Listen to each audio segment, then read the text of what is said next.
Nagpapatuloy ngayon sa Senado ang investigasyon kaugnay sa rice smuggling sa bansa. Ang pagdinig sinabayan ng protesta sa labas ng Senado. Isa sa mga dumalo sa pagdinig ng negosyanteng si Davidson Bangayan na kilala rin daw umano sa alias na David Tan na isinasangkot sa rice smuggling.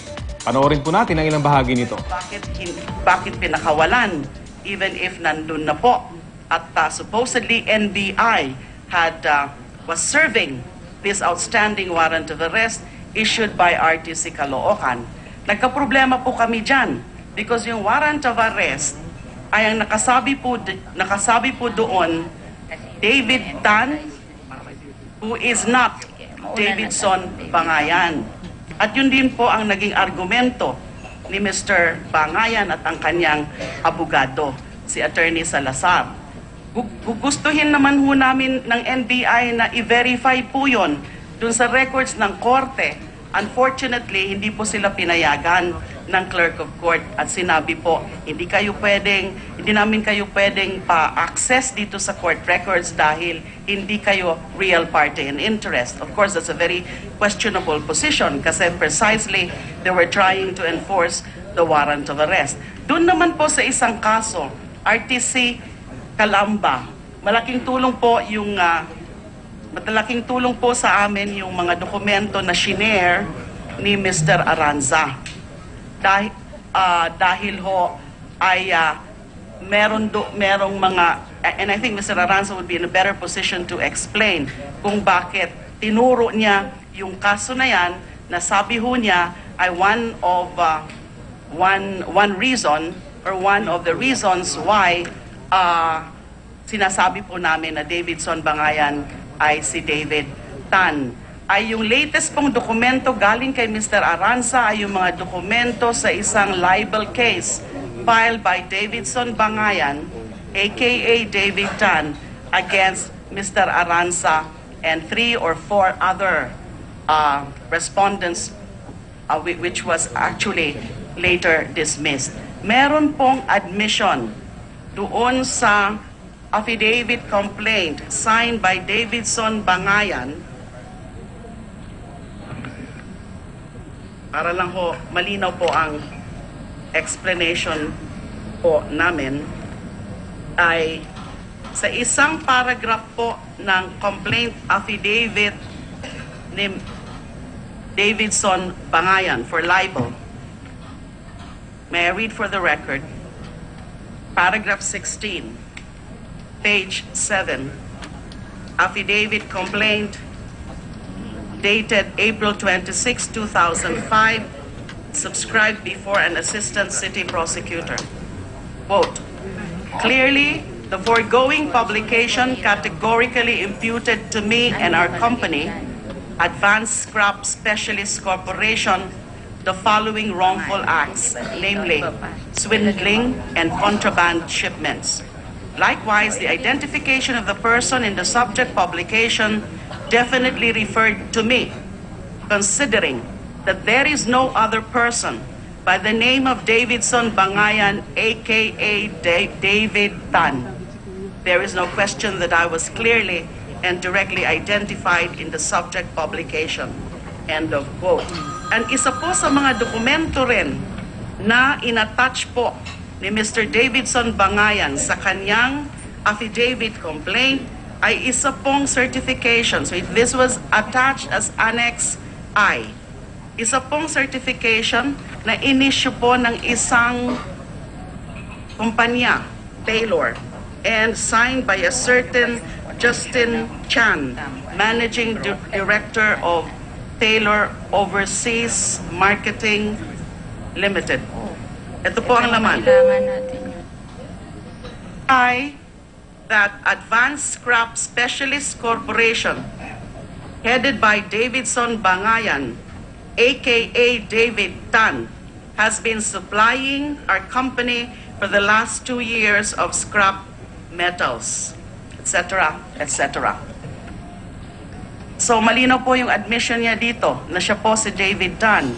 Sa taliwas po dun sa sinabi niya po sa akin nung pumunta po siya sa akin noong January 14 na nagpakilala siya, ako po si Davidson Bangayan, pero hindi po ako si David Tan. I never use the name David Tan.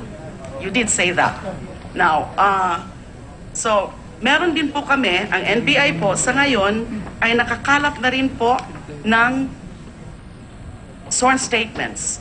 Meron na pong 2 na witnesses na lumantad at nag-execute na po sila ng sworn statement.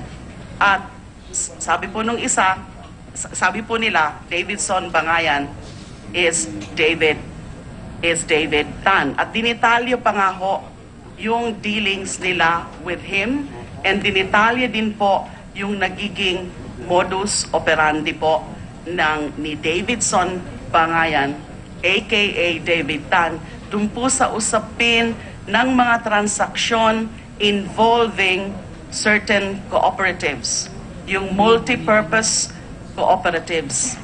At I think it will be very useful po for this committee.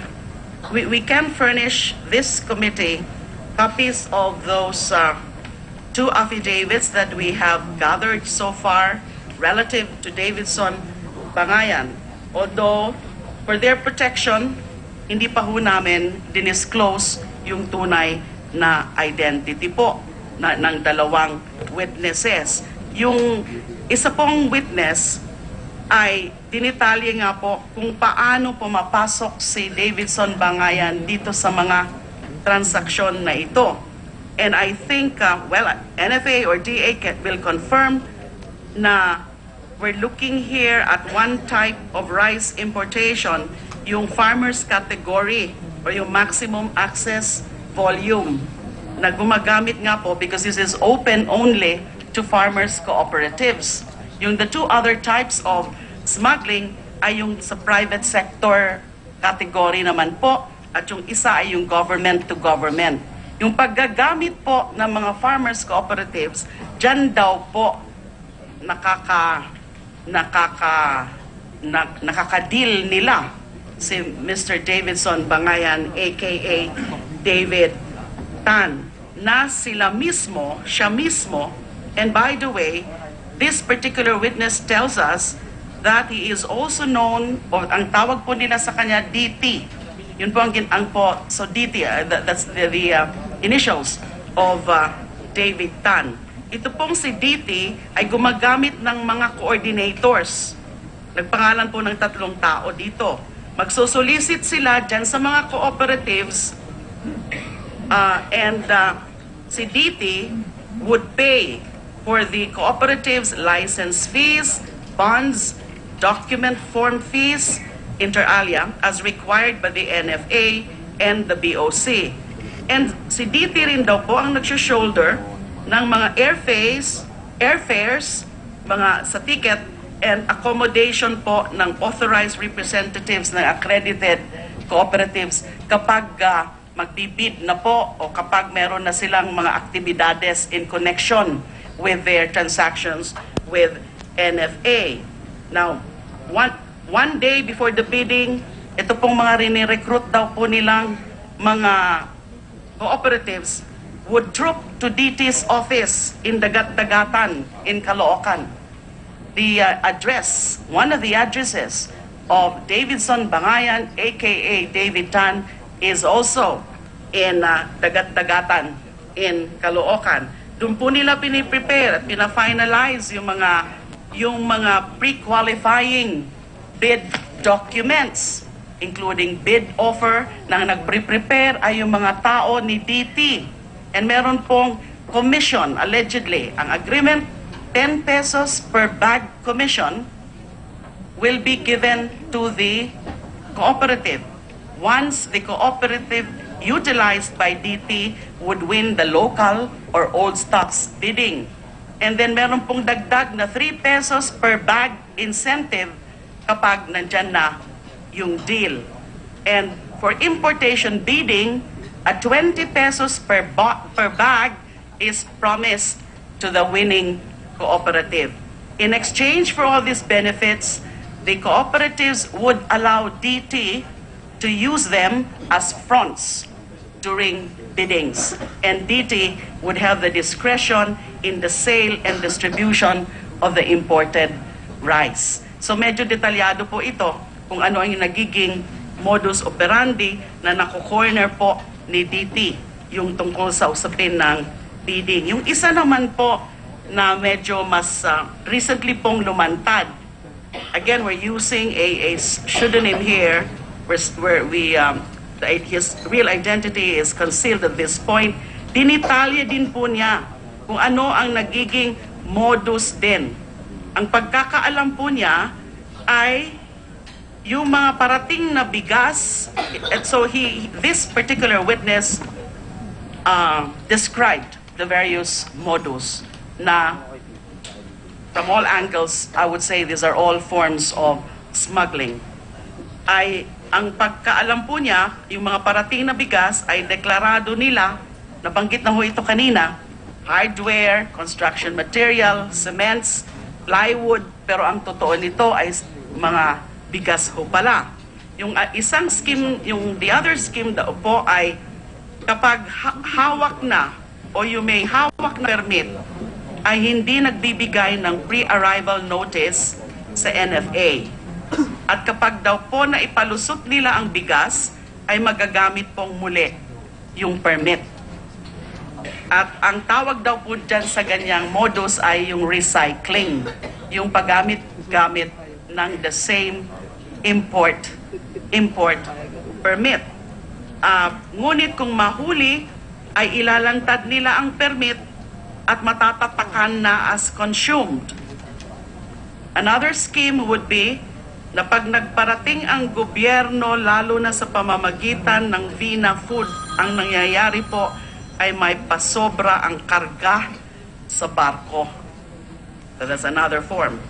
Ang delivery daw po kasi sa NFA ay supplier to NFA warehouse. Ang ibig pong sabihin nito ay once na kinuha sa pier yung bigas, dapat ito ay i-deliver mismo sa bodega ng NFA para po mabayaran ng supplier yung vessel na darating na over quantity ay i-deliver nila sa labas. Yung mga sosobra po ay dinideliver sa bodega ng kausap nila sa Maynila. So ang ibig pong sabihin ng ganitong scheme ay kung sakaling 10 truckload ng bigas ang i-deliver sa NFA, yung 5 daw po ay dadalhin sa NFA warehouse. At yung 5 naman, yung the other 5, ay kung sino na ang nakabili ng nasabing truckload ng bigas. So may diversion of those rice. So several po ang dinitalye ng second witness pong ito dun sa modus kung bakit nakakalusot po ang mga smuggling. So I guess I'm here to assure this committee that NBI is continuing its investigation on this matter. And the moment we have really airtight case, they would be filing this case or cases with the DOJ for preliminary investigation. And at finally po, medyo mahaba-haba na po yung nasabi ko. Yung nabanggit naman pong mga cases na sa committee report na involving 4 cooperatives ay nasa amin na po, nasa DOJ na po. It's undergoing preliminary investigation. So ang target po namin ay madadagdagan pa ho yung mga kaso na yan kapag matapos na rin po yung ongoing investigation ng NBI. Salamat po. Maraming salamat Madam po, Chair. Secretary Laila De Lima. Just a brief, Can we reserve our questions? Just a, Yeah, it's a yeah. parliamentary, it's a motion, Madam Chair. Can we move to invite the Office of the Solicitor General to the next hearing so we can learn more about the cases mentioned? Okay. So it has been moved that we will invite the Office of the Solicitor General next meeting. Yes, Your Honor. May I just clarify, Madam Chair, that insofar as the OSG is concerned, we would be looking at the injunction cases before the 4 RTCs.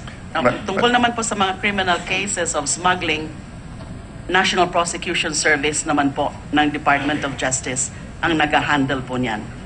Madam Chair, another administrative matter Yes. for the next hearing. Could we also invite the NEDA, the PIDS, NEDA for policy issues Oh, and tariff issues? Because Okay. the Tariff Commission is under NEDA as well.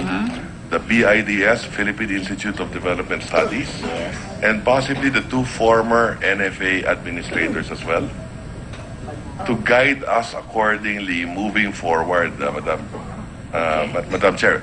The reason for this is simple, Madam Chair, no? Because of the tightness of supply, meron tayo mga smuggling issues and all of that.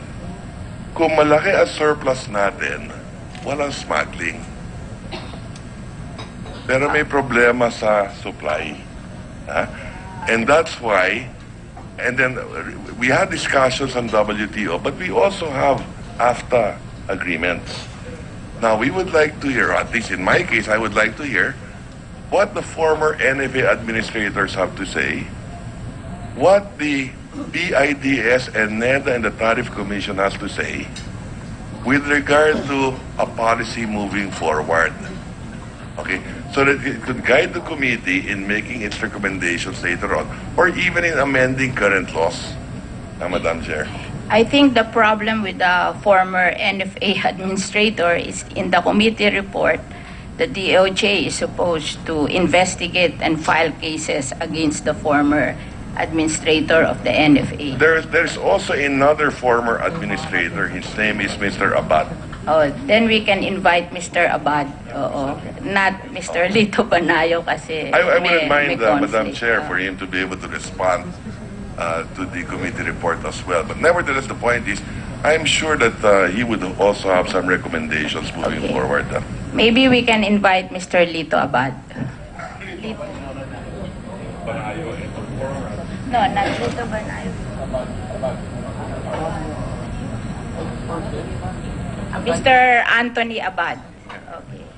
Madam Chair, Yes. just on the very comprehensive, and let me congratulate the Secretary on that report. May I just pass it to the Chair? I'd just like to know from the Secretary whether or not in their investigation, meron backer na politiko o mataas na tao dito sa smuggling na to. Kasi walang naniniwala sa publiko na magagawa ng isang David Tan yun, sino man, na walang mga malalaking tao sa likod. So let me just pose that question, Madam Chair. We will recognize the Secretary of Justice. May mga ganun pong mga informasyon pero wala pa pong nababalidate ang NBI. At the proper time, Madam Chair, as in previous investigations, we allowed the Secretary to keep some things in confidence just so that hindi mag-interfere sa kanilang investigation. Thank you very much, Secretary De Lima. Since you mentioned Mr. Davidson Bangayan extensively, we are happy to note that finally he decided to appear sa ating committee today. So we recognize Mr. Davidson Bangayan. Maybe he can take his oath. Nag-oath na? Okay. So we can start the questioning of Mr. Davidson Bangayan. Mr. Bangayan, are you Davidson Bangayan or are you David Tan or you're one and the same person? Good morning, Your Honor. My name is Davidson Bangayan, and I'm not David Tan. If not, just for curiosity, can you give the maiden name of your mother? Ano ang pangalan ng nanay mo nung dalaga pa siya? Victoria Bangayan. So you're using the name of your mother. Yes, Your Honor. Ano ang name ng father mo then? D. Ting Ham. Your father. So what is the family name of your father? D. D. So you're Davidson Bangayan D. If yung natural na way natin sa Pilipinas, na gagamitin mo yung nanay mo tapos yung tatay mo. But you use Davidson Bangayan. You never use D. I was told by my mom back then, I don't know kasi kung paano, nangyari. Kasi I was a illegitimate child. You were? Illegitimate child. Okay. So wala kang recognized father, so you used the family name of your mother. Yes, Your Honor. Oh. Ano yung middle name ng mother mo din? Ong. Ong. Oh. What? Ong po, Ong. Ong. So it's David Ong Bangayan. In a way, yes? Oh, pero hindi mo ginagamit yung Ong. Hindi po. Okay. What are your areas of business? Your Honor, I'm in metal trading and other commodities, agri-product, and general trading po. Are you involved in rice trading? I used to trade rice din po kasi part po yun ng mga product line ko. So, nag-i-involve ka sa rice trading. Yes, Your Honor. Okay. Do you know a certain Mary Joyce Lim? Yes, Your Honor.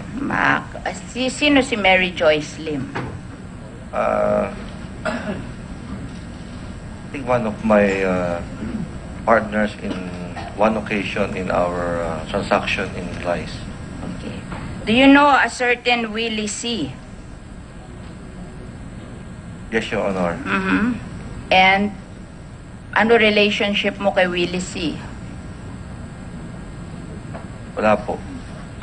Hindi mo siya partner or no business transaction? Your Honor, we also did some transaction.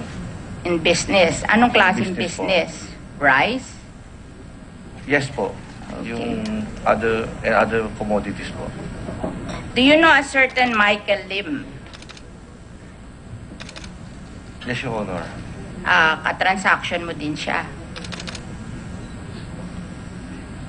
I cannot remember kung saan kami nakapag-transact na. Pero may transaction ka sa kanya. Before po. Do you know a certain Rafael Bensurto? Yes, Your Honor.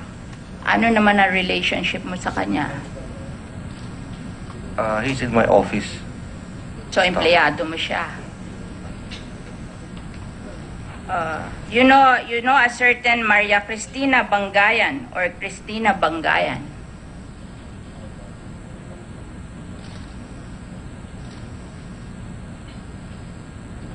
Pamangkin ko po yata. Pamangkin ko. Pamangkin mo. Relative mo. Pamangkin mo. Opo. Kasama mo sa business. I cannot recall, Your Honor. I think meron to kaming, I think in metal business po. Okay. Do you know a certain Benson Bangayan? Brother ko po. Okay. Do you know a certain Susana A. Bangayan? Hipag ko po. O hipag mo. Do you know a company named Okunoshima Recycling Inc.? It's one of my company. Okay. Do you know a company named Okunoshima Resources Inc.? Okinoshima Resources po yun. Oh. Yes, Your Honor. Okay. Kumpanya mo yon. Yes, Your Honor. Now we can present a PowerPoint na ay pakikita natin sa board yung relationship po ng mga tao tungkol sa transaction ng importation of rice. Okay? Nandito po si Mary Joyce Lim. In the 11th hearing, December 17, 2012, of the Committee on Agriculture and Food, last Congress, Ms. Mary Joyce Lim divulged that she and Mr. Willie C. were co-workers at Okunoshima, and Mr. C. was a runner, nag-aayos ng mga papeles, while Ms. Lim was a clerk. And Mr. C. was pointed out by the proprietors of the single proprietorship private traders as the person who engaged them to establish their own business name, provided them manager's check to pay the security and service fee to NFA, gave them money, 100,000 for winning in the bidding, and promised to give them 5 pesos per bag of rice that will be sold. Oh, and makikita natin dito na sila yung mga tinatawag ni Secretary De Lima na mga broker. At ang kanila pong mga kumukuha sila ng mga kumpanya na kumukuha ng permit for importation of rice. And then, pag nanalo sila, binibigyan nila ng pera, yung mga nananalo, pero sila ang talagang nag-i-import ng rice. And then, ang relationship nila ay dun sa Okinoshima companies. At makikita natin na yung Okinoshima companies ay owned by the Bangayan family. Okay? So, yun po ang relationship ni David Bangayan sa importation of rice. So, ngayon siguro kung may comment si Mr. Bangayan tungkol dito, you're free to comment for the benefit of the committee.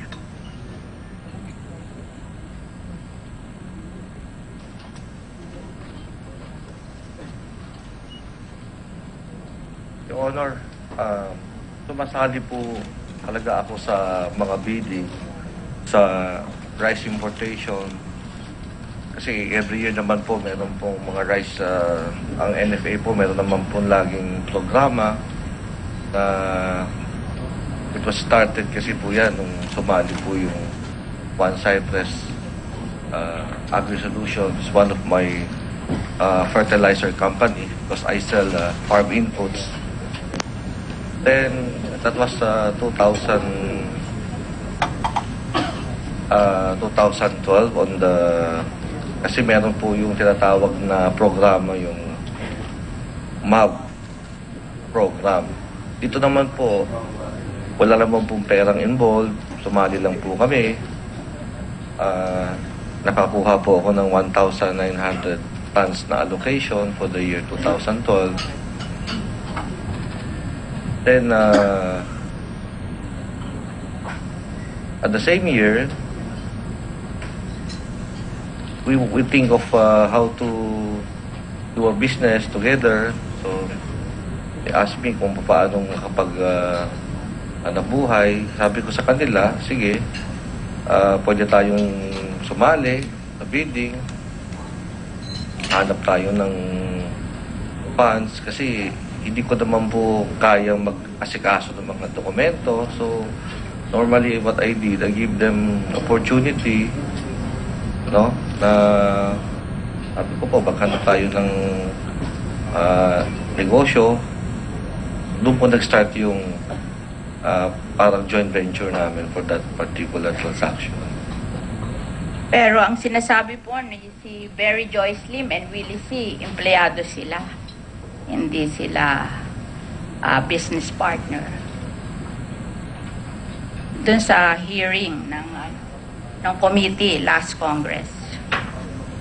Ma'am, as you could see, yung kahit din po yung mga ibang mga tao doon, ano rin po part din ng mga ibang companies. So, nag-iisang katawan lang po ako, hindi ko naman po kayang negosyong mag-isa lang Kailangan ko rin po ng mga partnership. At dito si Willie C. was pointed out by the proprietors na siya yung kanyang broker na nagbibigay sa kanila ng lahat ng pera para makakuha sila ng import permit sa rice and then pang nakakuha sila ng import permit babayaran sila for getting the import permit, tapos meron pa silang 5 pesos per bag of rice sa lahat ng mai-import after the importation. At if we will trace Willie C., may nag-pinpoint sa kanya na itong doon sa investigation last time, Mr. Eugene Giang Pioquinto, nasabi na ito nga daw ang kanilang contact na broker, at ito yung mga Mr. Eugene G. Pioquinto at saka to si Brendel C. Daradal, sila ang incorporator ng Starcraft International Trading Corporation. Na yung Starcraft International Trading Corporation, yun yung nahuli sa Davao. Na ngayon, sinisis ng Bureau of Customs yung kanilang importation, tapos nag-intercede tong judge sa Davao na nagbigay ng parang TRO, kaya napapalabas ngayon yung importation ng Starcraft International Trading Corporation. So you would see na yung Starcraft, ang broker nun, si Willie C., na empleyado mo, Mr. David Bangayan. Your Honor, hindi ko po ako connected sa StarCraft Ayun, Benito or Salazar. whoever. Ano po? Hindi po, Your Honor, hindi po ako connected sa StarCraft. Pero yun ang sinasabi nung mga nag-i-import na si Willie C. ay itong nasa StarCraft na ang contact nila ay si Willie C., yun ang broker nila, at si Willie C. ay empleyado ninyo. By inference, kasi nakita na natin, ibalik mo yung yan. Willie C., yun ang relationship sa'yo, at ibalik mo yung opisina, yung ano ng opisina, iisa opisina eh. At itong Adolphe Trading, ito yung opisina nila eh. Tapos yung Adolphe Trading, doon namin sinerve yung subpoena. Doon sa opisina ng Adolphe Trading. So, may relationship. So, siguro, kami naman po dito sa Committee ng Agriculture, kami lang po ay we're relying on information given by our farmers. Kasi sila po ay concerned sa importation ng rice. So sila po nagbibigay sa amin dito ng information. Kung hindi naman po namin ilalabas ito, baka sabihin po kasabwat kami dito, kaya inilalabas po namin to. Pero hindi naman po kami ang magpo-prosecute dito. It's the Department of Justice. So I guess ito po ay inilalabas lang namin for public information in a spirit of transparency. Pero ang magko-committee report po kami dito, tapos ang magpo-proceed po para imbestigahan to would be the Department of Justice. Hindi po buta pa yun. So, gusto pong magtanong ni Senator Enrile kay Mr. Bangayan. Mr. Bangayan, ako mag-ubawag tayo, Barag. Ibadag po kami. Ibadag Mother ka? ko po. Di po, my mom po. Para Marunong po sila. Ibadag. ako mag-ubawag tayo, Barag. Hindi po ako marunong. Ilocano. Kila po marunong. Ha? Magulang ko po. Ilocano. Yes. Saan ka And ba ipinanganak? Sa Manila na po. Sa Manila. Meron kang birth certificate. Yes, Your Honor. Ha? Anong nakalagay sa birth certificate? Bangayan po. Bangayan? Davidson Bangayan po. Bangayan. Opo. Nandun ang pangalan ng nanay mo. Yes, Your Honor. Anong pangalan niya? Victoria Ong Bangayan. Pero yung, sa taga saan siya? Sa Cagayan. Okay ka daw po. Hindi, napunta ka na ba sa Cagayan? Hindi pa po. Hindi ka pa na bumibisita doon. Hindi pa po, Your So, Honor. kaya pala hindi ka kilala doon sa amin eh. Taga-Cagayan ako eh. Tinanong ko, sino ba itong sinasabi na taga-Tugigaraw na mayaman na Davidson Bangayan? Hindi namin kilala yan. Taga-Davao yan eh. Sabi nila. Paano naman napunta yung nanay mo sa Davao? Hindi po kami napunta ng Davao. Hindi ka taga-Davao. Hindi po, Your Honor. Kilala mo yung mga Bangayan sa Davao? Hindi rin po. Hindi mo kilala. So, dito pa lang sa Maynila. Yes, Your Honor. Hindi ka taga Davao. Hindi po ako taga Davao. Wala kang negosyo sa Davao. Meron po. Anong negosyo mo sa Davao? Fertilizer. Fertilizer. Ah, may opisina ka ron. Yes, Your Honor. Pero hindi ka nagpupunta sa Davao. Once in a while po, nagpupunta Ha? po ako. Paminsan-minsan po. Paminsan-minsan, ilan yung paminsan-minsan, ilang taong ka na may opisina sa Davao?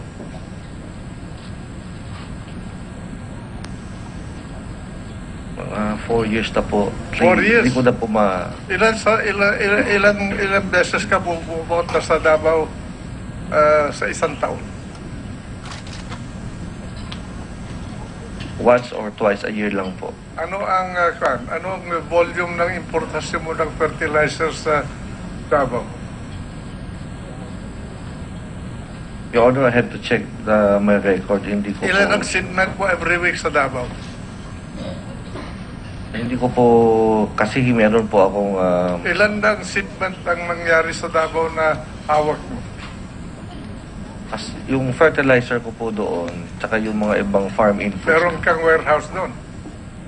Yes, Your Honor. For fertilizer saan doon?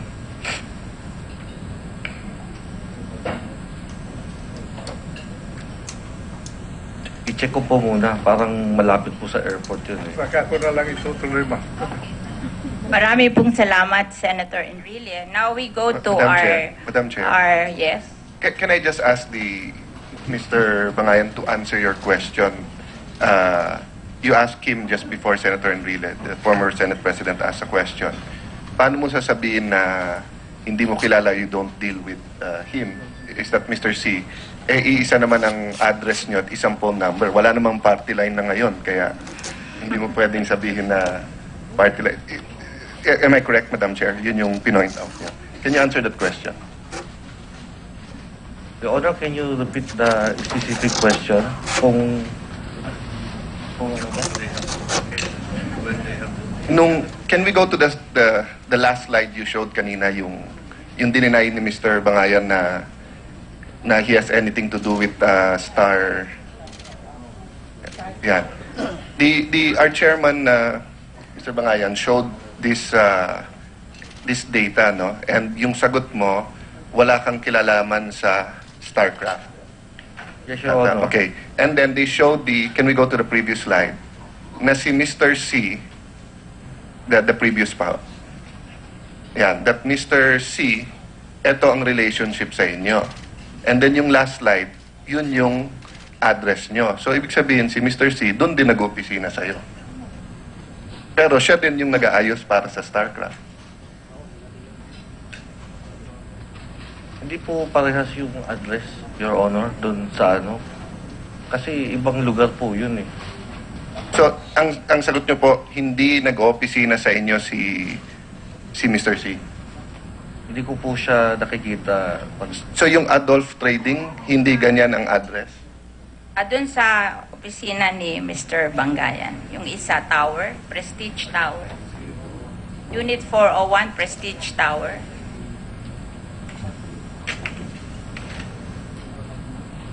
Unit 401, 4th floor, Prestige Tower, Ortigas Road, Ortigas Center. In other words, Mr. Bangayan, Doon ng anong Adolfe Incorporated. ano mo si Mr. C? Empleyado mo siya, he does what you tell him, or broker mo siya, independent ba siya, abogado ba siya? Ano mo siya? Independent po. Independent siya, nauutusan mo lang siya. Project-based. Project-based. Then he also does work for StarCraft. I'm not involved in any Then project work for Star. yung lawyer mo, yun din ang lawyer ng StarCraft. Tama po ba? Can you name your lawyer for the record? Attorney Benito Salazar. Okay. And is Attorney Benito Salazar also the lawyer for StarCraft? As I know, he's my lawyer, but hindi ko po alam Since nandito din, can I ask Yes. Madam Chair, Attorney, is StarCraft also your client? Mag-oath. Your Honor, I'll not ask anything that's against the client lawyer privilege, but I just want to know if he's also representing StarCraft in court, and that's off record naman dahil I can call the court and ask Okay. sino nag-appear. So it won't violate the client, lawyer-client privilege. I am the counsel for Mr. Bangayan for a long time. Okay. And I'm aware that Secretary Alcala has mentioned that I am also appearing in a case in Davao for StarCraft. That's not true. I have never appeared in court for StarCraft. Are they your My clients, connection sir? with StarCraft was when I wrote NFA about the incoming goods of StarCraft without permit because it is not needed anymore after the expiration of the WTO So, yun. So privilege. in other words, kumpanyero, kliyente nyo rin ang StarCraft. Yes, as far as writing a letter to the NFA. No, and But I'll- I have never appeared in any Yes. case. And as a courtesy to a fellow lawyer, I won't put any malice to there. I mean, you're free to contract any client. Thank you, and, Your Honor. and that's your profession. No? But ang pinopoint ko lang kay Mr. Bangayan, going back to Mr. Bangayan, it seems that in denying your relationship to StarCraft, no, both of you seem to be using the same same people with expertise. No? So kung halimbawa, kung broker, pareho kayo ng broker. Kung lawyer, pareho kayo ng lawyer. It could be purely a coincidence na yun ang expertise nila, or it could be that may relationship ka kasi sa StarCraft. Talaga, may business ka sa Davao nangyari yun. So you could see siguro where this is going as far as the committee is concerned. As the chairman said, obligasyon namin to ask and to check and to investigate, di ba? It doesn't necessarily mean that ano kayo, but there's too many coincidences. That's why we're checking. So, si Mr. Siba, just to close this, Madam Chair, nag-uopisina sa'yo o pumupunta lang sa opisina mo? Kasi may binanggit na naman na address. Madam Chair, that address is Adolphi. Same Adolphi office. Training. Same office. Yung Adolphin, na meron din na address na binigay na chair, is the same office daw. Kaninong office ba ho yung Kaya Adolphin? Mr. Bangayan, doon namin sinerve yung Sofina. Ni Sa Mr. C. Prestige Tower. Hindi po nag-i-stay si Willie as far as the... Yung Adolphi, and he's connected with Adolphi. Yung Adolphi, nag-oopisina doon. And connected siya sa Adolphi based on the investigation during the previous Congress. Adolf is in the metal business. Yeah, but yun ang minention nung mga pinag-import nyo eh. Di ba?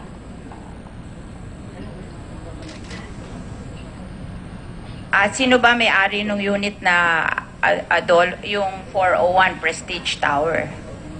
Doon namin sinerve ang subpoena mo eh. Ako po, Your Honor. Okay. And then sa yung Adolphi, nag-o-office din doon. Di ba? Hindi po, Your Honor. Nakalagay sa The incorporation paper mo, doon nakalagay ang office ng Adolphi sa Prestige Tower. Same address.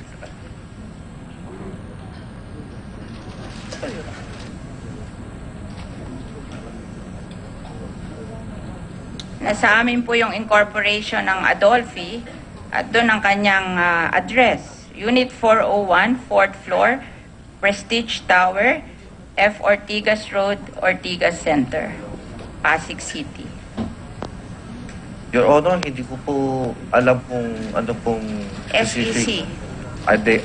updated GIS yan. Kasi lumipat na po. Pero Lumipat na po yan eh. saan kayo lumipat? Kasi ito nakalagay dito sa SEC. Ma'am, I have to, Your Honor, I have to check po. Kasi that is the previous address po. Ng Adolphi. Yes, Your Honor. Oh, bakit nagkataon naman yung previous address ng Adolphi, doon din ang opisina mo? Hindi naman kami, nakita namin to sa, sa SEC record. Lumipat po, Your Honor. Kasi, nag-oath ka, nasasabihin mo totoo, And yung Adolphi, per SEC record, doon ang opisina. Tapos sasabihin mo ngayon na hindi doon ang opisina.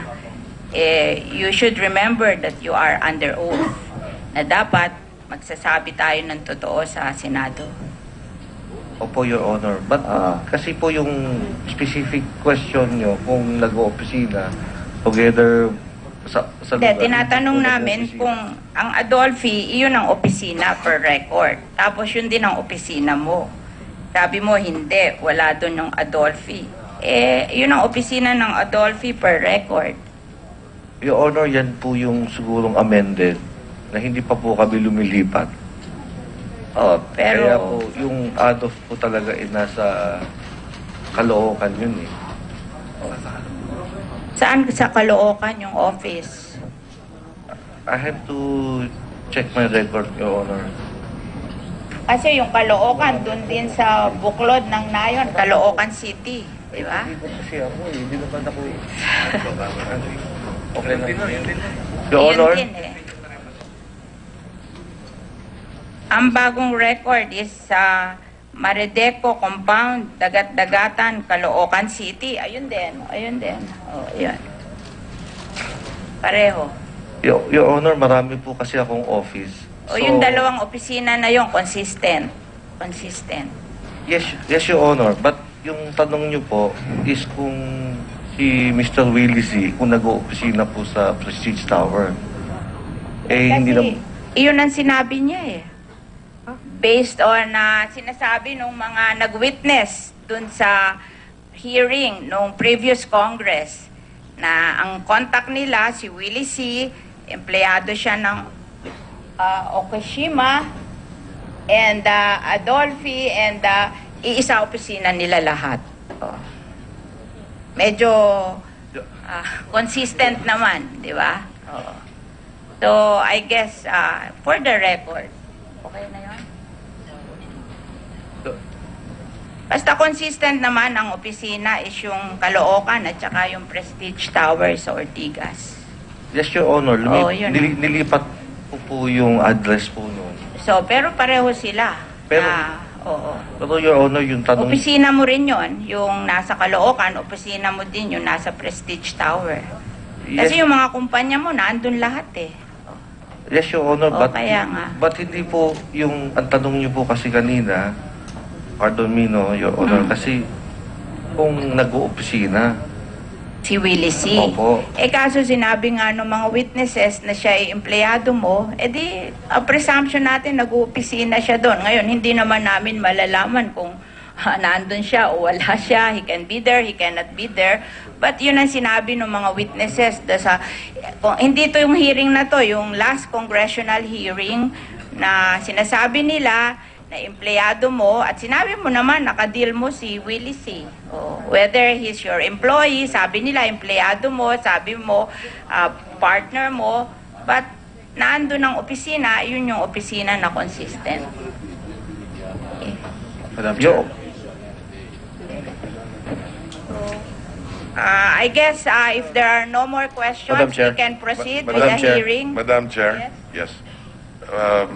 Just for my understanding on this issue, there are 25 cooperatives in that report, committee report, okay, who dealt with the NFA, who bidded with the NFA to secure these quotas for them, and based on those investigations of the committee, Hindi lahat cooperative, may mga private correct, corporations. okay. My understanding is that based on the committee report, there's a David Dan, We'll go there. yes, Willie C, etong Daningo. These people, including Mr. David Dan, are financiers of these cooperatives who secured licenses from the NFA. Yes. That is the import of this. Yes. Parang may mga kumpanyang at saka cooperative na nagkuha ng import permit. Meron silang broker na yun ang tapos yung mga broker na yon may financier. At rinig yung bidding sa NFA. Parang ganon. Hindi naman ni-rig. Hindi rinig. Hindi rinig. Kaya lang, nagkakaproblema ngayon yung mga importer. Sinasabi nila na meron silang broker at saka merong financier. Okay, thank you, Madam Chair. Madam Chair. I'm sorry. Madam Chair, just that direct question again to Mr. Bangayan. We recognize Senator Yeah. Alan Sorry, Cayetano. Madam Chair, but you asked, nasabi niyo na rin po, kung pwede tanong na rin natin diretso sa kanya, Davidson, Mr. Bangayan, no? Gumagamit, sabi mo you're in the rice trading, you're in the trading business and one of them is rice, no, and agriculture. Gumagamit ka nga ba ng mga co-ops or ng mga farmers groups para sumali sa bidding? I mean, diretsuhan. Have you, in any of your importation or any of your dealings or trading with rice, no? Have you used or approached, whether you call it a joint venture, whether you call it a partnership, let's settle that later on, but have you used or approached any of these groups? No? Senator Alan, inadmit niya na yon. I have a follow-up question lang po after that. That's why I want him to.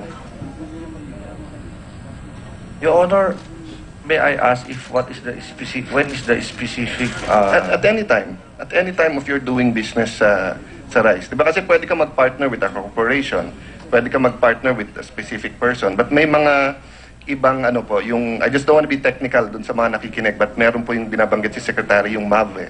No? So there are certain allocations that are restricted or reserved only for the government to government or only for farmer groups. So what I want to know, without making a judgment muna, no, kung legal yun o hindi, meron ka bang dealings with farmers or with cooperatives or farmer associations na kayo ang mag-bid, kayo ang umano, pero popondohan ko kayo or joint venture or whatever you call it. At any time of you doing business, whether it was last year, whether it was 5 years ago or whatever. I think Your Honor, some. Because as I've understand, there's a Farmers as Importer program po ang NFA. Pero seldom. Okay, and in your view, hindi illegal yon Yes, Your Honor. na pondohan mo o gamitin mo yung farmers para kumuha ng allocation. Yes, Your Honor. Okay, and ano ang deal nyo sa farmers? Depende po sa arrangement. Example po, tama ba yung sinabi ng Secretary? Halimbawa, pondohan ko kayo, manalo kayo, and then 5 pesos per bag kayo. Normally, sa industry practice po kasi, meron po tinatawag na mga parang consolidation. So, can you explain that industry practice? You mean, maraming gumagawa niyan? Maraming gumagamit ng farmers to get the allocation? Yes, Your Honor. It's consolidation. And you'll be able to name to the Secretary kung sino yung ibang mga gumagawa nun. Wag na dito, para hindi na ma-complicate yung matter, but you went to see the Secretary once, so you'll be able to tell the Secretary kung ano yung ibang mga grupo na ganyan din ang ginagawa. Yes, Your Honor, yung normally, just like for example, yung pareho po nung 2012, meron pong program doon na minimum access volume. And meron pong tinatawag silang private sector finance tax expenditure subsidy. Yung minimum access volume po ng February 2012 when they opened it to all willing eligible participant, wala pong bayad yun Sumali lang po kayo, pro rata po yun.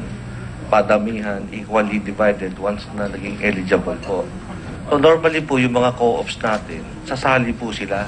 Pero open to all po yun, pwedeng sumali kahit na private company, korporasyon. Tunay na co-ops yun o parang Napolis na naglagay lang ng mga pangalan? Tunay na co-op yung iba. Yung kay Mr. Bangayan. Yung sa'yo na in-approach. Just so that, mabuo natin yung storya. Your Honor, pag nahibay po natin yung papaano po yung mga requirements para makakuha po kayo ng mga eligibility, hindi ka lulusot sa anong pay. Yun din ang sinabi lang sa pork barrel pero nakalusot Yun din ang sinabi ng COA at DA na eto dapat may 3 years ng yung MGO. Ginawa ni Napoles 3 years before ni-register niya na So sorry Mr. Bangayan, but we have to bring this up But in your case, ang sinasabi mo, legal for you to finance them and then share ka sa kita. Joint venture. Joint venture kayo. Ma'am, Madam Chair, with your page, just one question kay Secretary, to any of the two secretaries. Tama ho ba yun? Legal ho ba yun? Or it's really restricted for the farmers? Kasi ang sinasabi ni Mr. Bangayan, basically, yung sinabi ni Secretary de Lima. But he's saying, since it's a joint venture, pwede naman daw silang gano'n. And he's saying it's common practice. So, I intercede, dito sa findings ng committee for the Bureau of Customs with DA, DOF, and NFA to revise the rule of entry of lies. No. Rather, sinasabi na huwag silang pinagbabawal na yung mga dummies or front of financiers and smugglers should be avoided. Dapat bawal yon. And para tulungan nila yung mga farmers organization through provision of credit na sila mismo. Oo.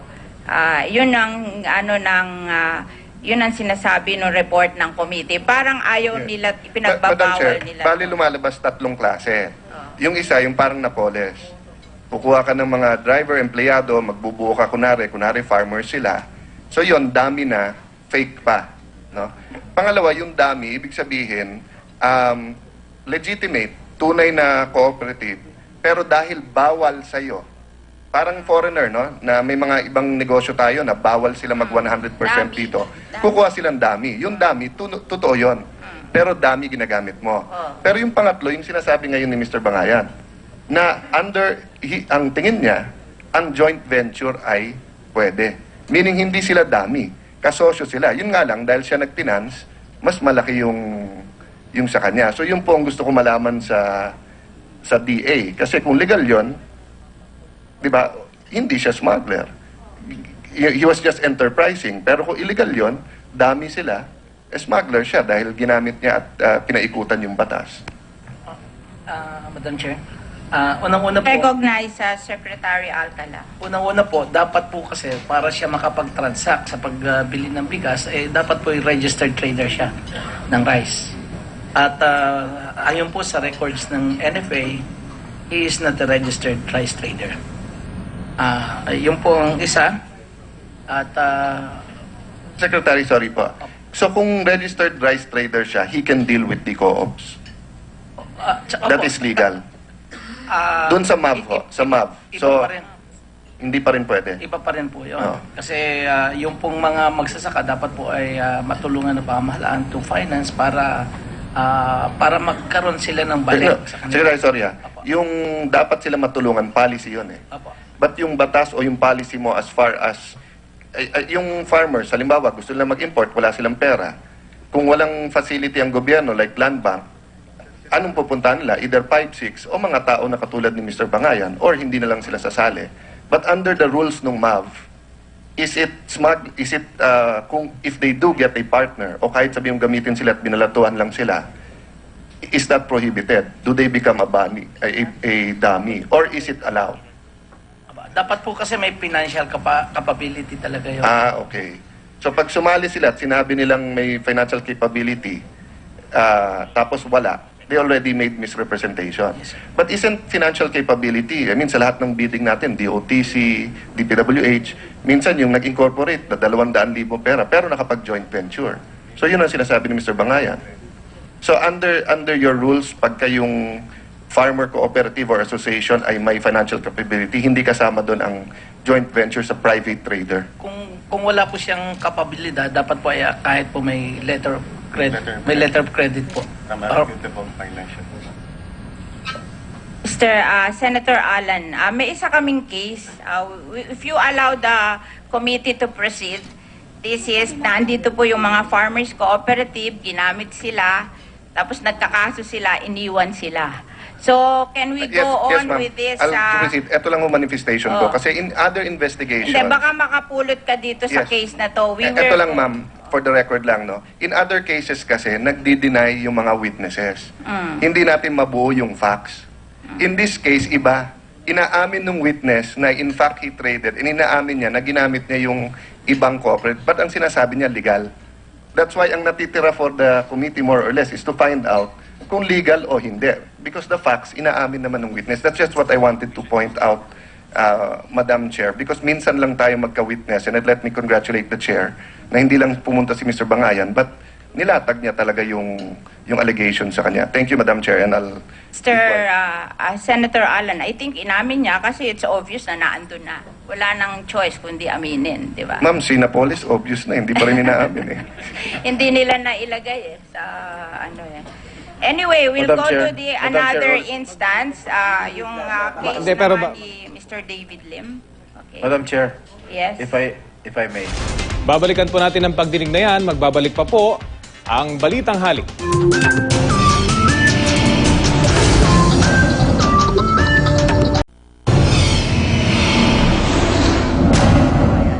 aka David Tan, na sinabi ko rin po kanina nung kausap ko po siya, nung pumunta po siya sa akin, sinabi nga daw po na never niyang ginagamit ang David Tan. So how come in that document, he explicitly admitted na Davidson Bangayan, aka David Tan, at sa isang attachment, yung certification pong binasa ko po kanina, siya po ang nag-attach nun doon sa the same pleading, the complaint affidavit.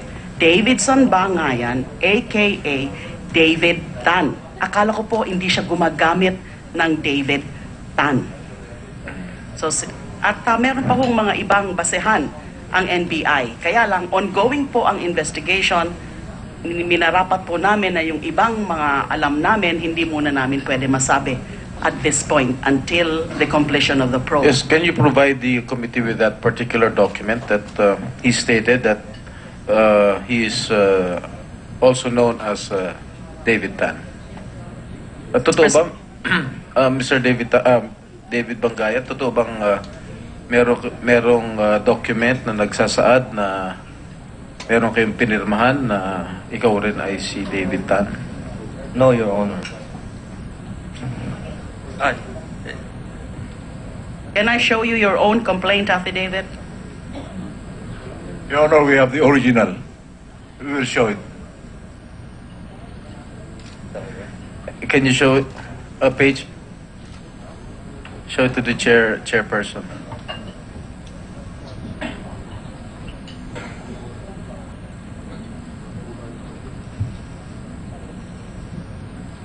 Yung kay Secretary De Lima, Paige, can you get a copy of the document from Secretary De Lima?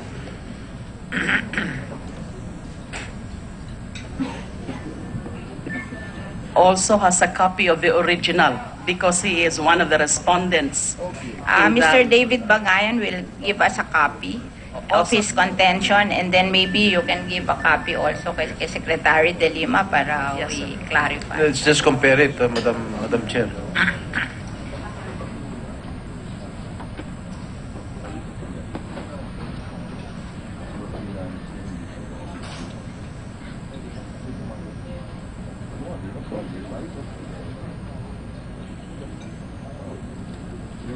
Okay.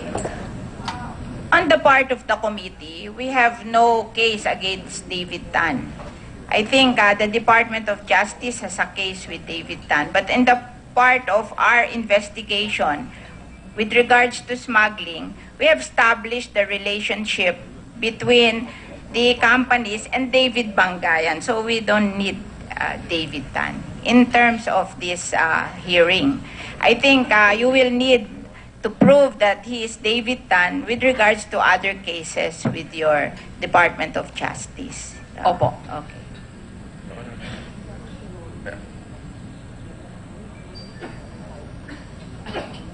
Have established the relationship between our importation of rice and David Bangayan. So that is the intent of the committee. Because that is what is important for the committee, that he is involved in the importation of rice. And we have established that. So I guess whether he's David Tan or David Bangayan is important to the Department of Justice because of the other cases in the Department of Justice. Yes, Your Honor, I can confirm that. Kasi nga po, ang madalas na naririnig natin is David Tan. So yung una nga pong tinutukan ng NBI sa investigasyon nila is hanapin po itong si David Tan. Because apparently it was just an alias in the same manner that Ngo, yung isa pa po na pinangalanan, ay ganun din po, alias din. So dun po sa pagsisiyasat ng NBI, yun po ang lumabas. Nahanap po nila yung David Tan, and that is David Bangayan. Although meron din po mga sinasabi na baka daw po, and in fact, Davidson Bangayan told me so when he denied that hindi po ako si David Tan, never po akong gumamit ng pangalan ng David Tan. Magtanong-tanong po kayo sa customs, marami po ang David Tans dyan. Ganun po ang pagkasabi niya. So, maybe there are several David Tans, but who among them are engaged in this nefarious practice of smuggling? Through this, we're looking at a scheme now using or utilizing this farmers' cooperatives under the MAV mode.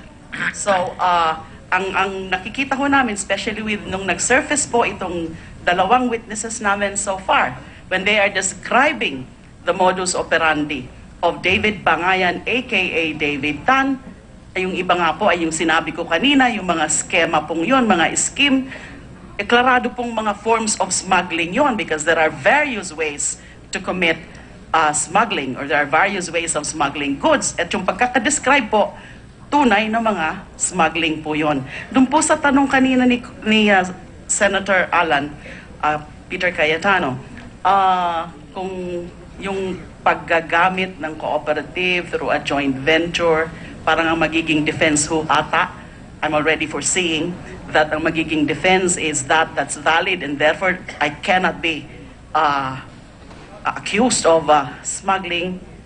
I would say that mukha hong hindi ho tama yon.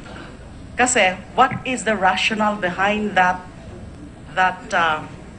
yung MAV dun sa third mode, using farmers cooperatives para mabiyayaan, para matulungan ang ating mga farmers cooperatives. So may mga regulasyon, may mga requirement. Yung mga financier pong yan, mga broker pong yan, kasama si David Tan o sino pa man ng mga personalidad na mga nagfi-finance, nagbo-broker, ultimately sila yung nagbe-benefit, ginagamit nila ang mga farmers cooperatives. Yung ibang mga farmers cooperatives, dubious din po ang kanilang mga legal personality. Kasi nga ho, yung ilan-ilan sa 26 cooperatives na sinabina ng NBI, hindi po sila mga dumating. At hindi po sila, so kung wala ho silang tinatago, dapat nag-appear sila, at saka yung iba hindi matrace. So apparently these are also bogus cooperatives. No, they will come today. They're here today, Secretary De Lima. So we will proceed with the hearing, and we will hear them and their side of the story. Yes, ma'am. Madam Chair.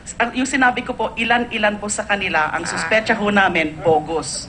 Yung iba po, tunay na cooperatives. Pero tama ho ba yun na may mga brokers na sila ang Tunay po nakikinabang? silang cooperative. Yung many of them, they are here today to tell their story. And siguro po naging victims.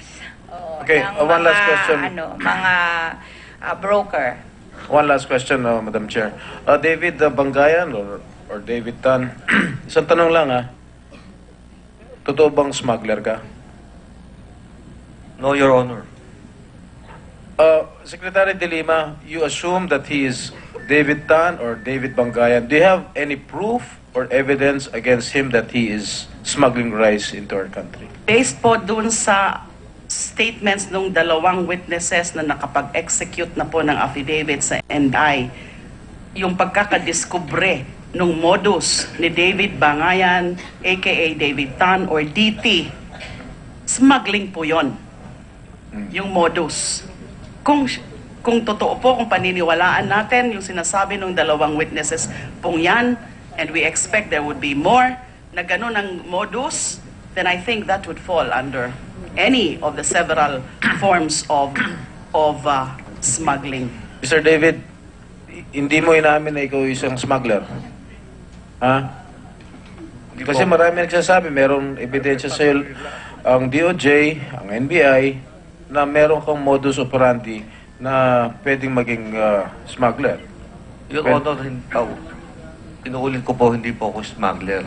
Now, if you give me a chance, Your Honor, I will explain yung system po, no?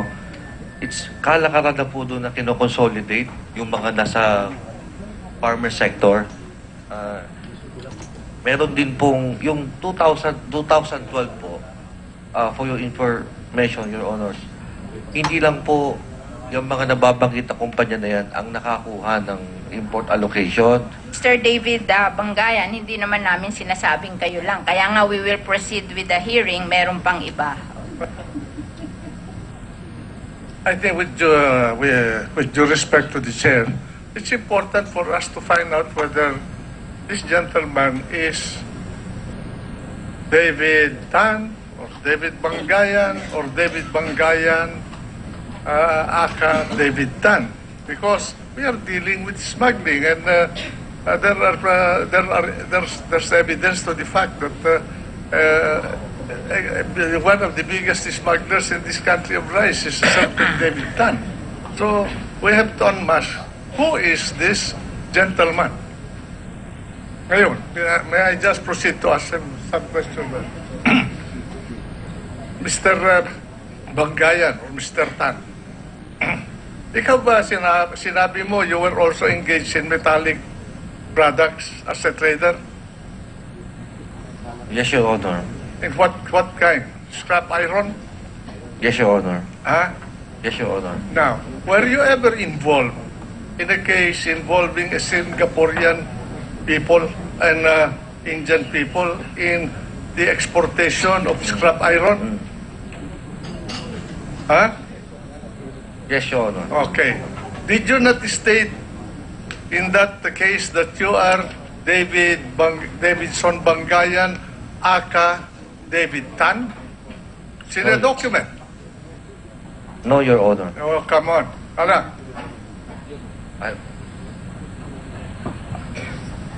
Madam Chair, I have here the documents about this man. Ito, nagsisinungaling ka rito eh. Sabi mo na ang totoo eh. Hindi makukulong ka ngayon. Araw na ito.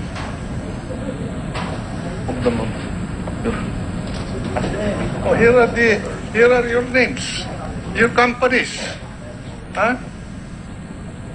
And I'm presenting this to the chair to unmask this guy. Nandito yung pati yung kaso niya eh. Oh. Madam Chair, I give this to you. I'm delivering it to the chair so that will be the one to unmask you. You're involved in an arbitration case in Singapore. Hindi ka naman pwede siguro magsisinungaling doon. Ikukulong ka ni Lee Kuan Yew.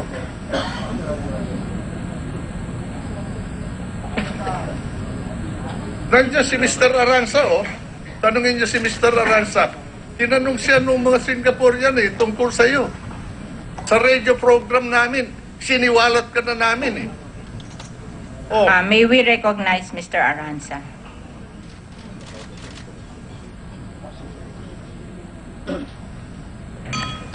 Magandang umaga po, magandang tanghali, hapon. Ako si Jess Aranza, Chairman at President ng Federation of Philippine Industries. Ito ho nag-umpisa noong 2005. Noong 2005, bilang Chairman ng Anti-Smuggling also ng Federation, lumapit sa akin yung recycler ng mga metal, scrap metal sa Pilipinas. Sapagkat membro ho namin sila sa asosasyon. At nakiusap dahil sa mayroon daw isang Singaporean company na naloko ng isang supplier ng scrap metal, allegedly.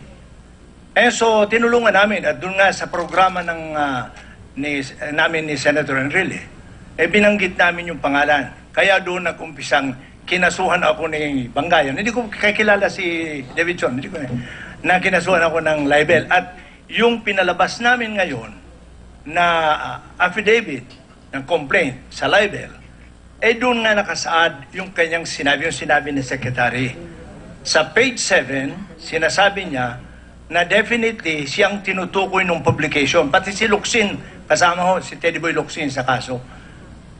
Na-dismiss na ho yun ng piskalya. Pero ang sinasabi niya, sabi niya, definitely I am the person being referred to because there is only one person by the name of Davidson Bangayan, aka David Tan. Yun o, sinumit ko at saka mayroon ang sinabi ni Secretary yung certification ng isang foreign company. Ngayon, nagtataka lang po ako, kagalang-galang na senator, sapagkat ang sabi niya nasa kanilang original. Original di ho ang nasa akin eh. Baka ho mga reproduction, di ko natiyak yan. Pero dito sa original pa ho ang pirma nila ni Davidson or aka ito po ang pirma niya na hindi ho Xerox ito.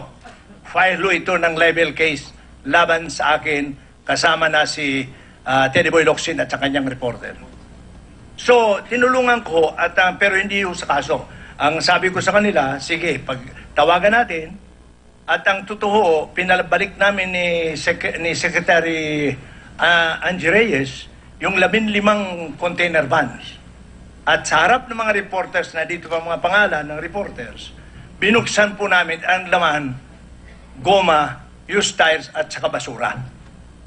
So kaya naman ho ako nakialam sapagkat as chairman and president of the federation that time, it is my duty na proteksyonan ang exporter ng ating bansa sapagkat kung malabel tayong mga mandurugas na exporter, baka mawalan tayo ng merkado sa pangdaigdigang kalakalan. Kaya ko ako nakialam.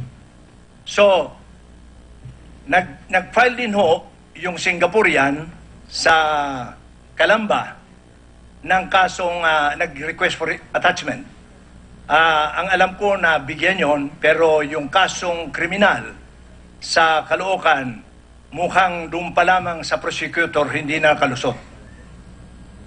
So, hindi ko na alam kung ano nangyari. Pero yung sa Calamba ho, nung final yung kaso, ang nakalagay ho doon is the defendant Davidson Bangayan, also known as David Tan.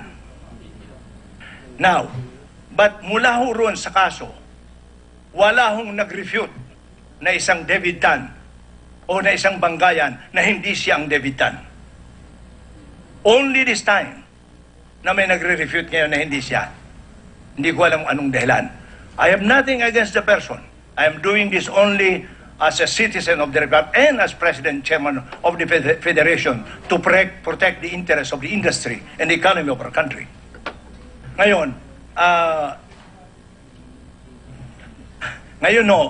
nangyari is, nakita ko nino sa dyaryo, mayroong nagpadala sa akin. Kasi ang sabi ho ng MBI, wala silang lead at that time. Sabi ko, araw-araw, lahat ng hearing ng RICE, nandito ako uma-attend ako So sabi ko, tingnan ko nga yung sa dyaryo, bibinigay sa akin yung report. At yan pa rin po ang pagpapatuloy ng pagdinig ng Senado tungkol sa issue ng umunoy rice smuggling kung saan ang dating chairman ng Federation of Philippine Industries na si Jesus Aranza ang kasalukuyang nagsasalita. Huwag po kayong bibitiw, magbabalik pa rin ang Balitang Hali.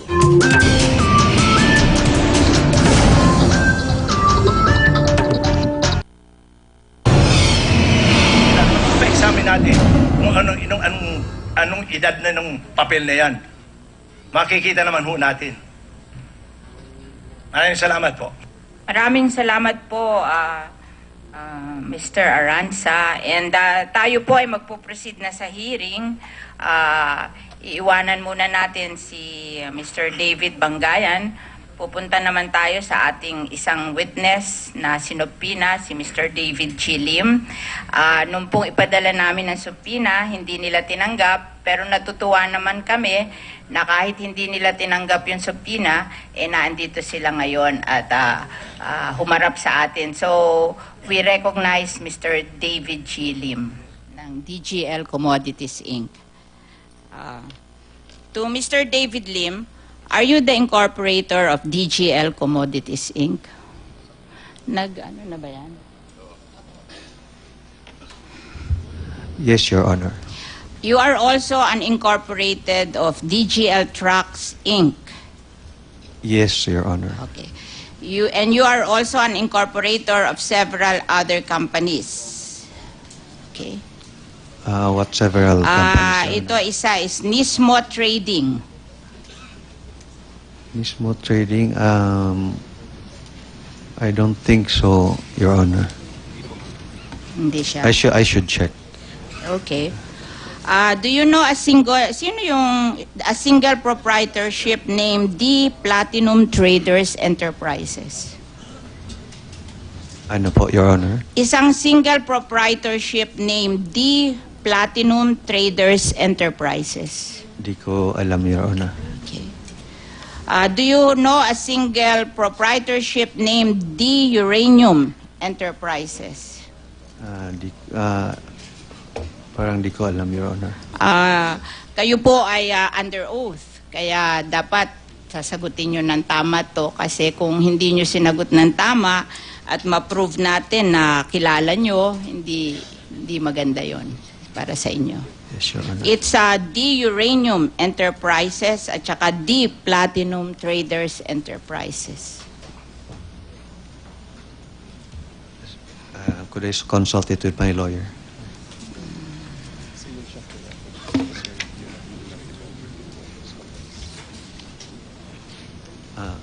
Your Honor, Yes? could I check, we will just check our records because I don't own the companies, the two companies. You we'll don't check. own the company. We're not saying you own the company. Do you know of such a company? D Platinum and D Uranium. Parang familiar, but I'll check to make sure, Your Honor. Okay. Do you know a person named Matilde Rubio Dinopol? No, Your Honor. Do you know a person named Norin Kabatbat Dinding? Yes, Your Honor. She was formerly an employee of ours. Do you know a person named Leia C. Echeverria? Yes, Your Honor. Ano ang relationship mo kay Leia C. Echeverria? She was formerly our employee before. Meron kang dealing sa kanya with regards to rice importation? I don't know, Your Honor, because with regards sa dealing of the rice, yung wife ko yung nag-handle regarding sa rice business of ours. So meron kang rice importation? I should check it out with my wife because she's the one who's handling our... So gusto mo na ang Company. isasamo namin next time yung wife mo? Magpapatuloy pa rin po ang pagdidinayan. Huwag po kayong bibitiw. Magbabalik pa rin ang Balitang Hali.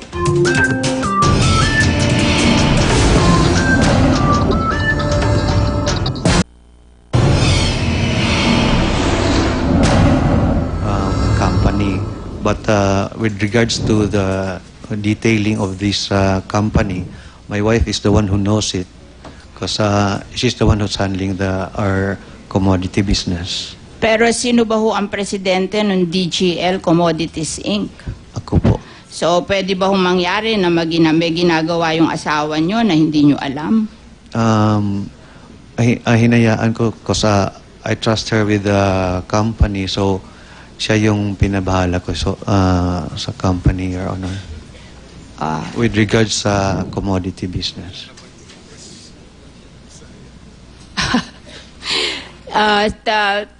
Pwede ba ho yun na halimbawa presidente ka ng kumpanya tapos may mga questions sa company mo?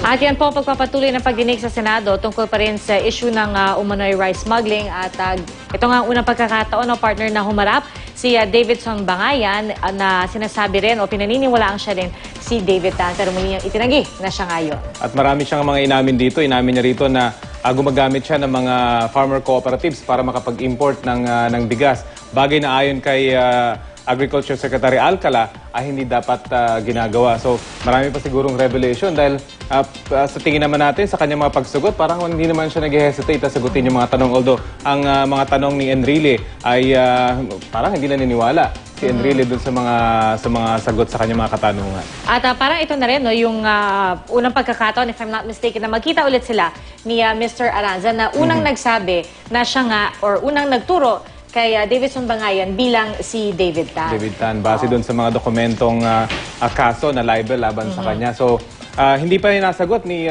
Bangayan kanina kung talagang totoo yung dokumentong ipinipresenta ni Aranza dahil pumunta na sila sa iba pang mga resource persons. Gustong tapusin ng chairperson itong Committee on Agriculture yung kanilang mga resource persons bago sila bumalik dito kay Bangayan. So magpapatuloy pa rin po itong pagdinig dyan sa Senado. At mga kapuso, naway nabusog po kayo sa mainit na balita sa oras na ito. Para sa iba pang malalaking balita, mag-log on sa gmanews.tv. Bisitahin din po ang gmanetwork.com, ang pinakakomprehensibong media portal sa bansa. Maaari niyo rin kami mapanood abroad sa pamamagitan ng GMA Live TV at GMA News TV International. Patuloy na sumubaybay sa GMA News TV para oras-oras alam mo. At araw-araw pong tumutok sa Balitang Hali para sa mga balitang walang kinikilingan, walang pinoprotektahan. Walang kasinungalingan, serbisyong totoo lamang. Mula sa tahanan ng katotohanan, PR Kang Helpo. At ako po si Rafi Tima, ang inyong mga kasalo dito sa Balitang Hali.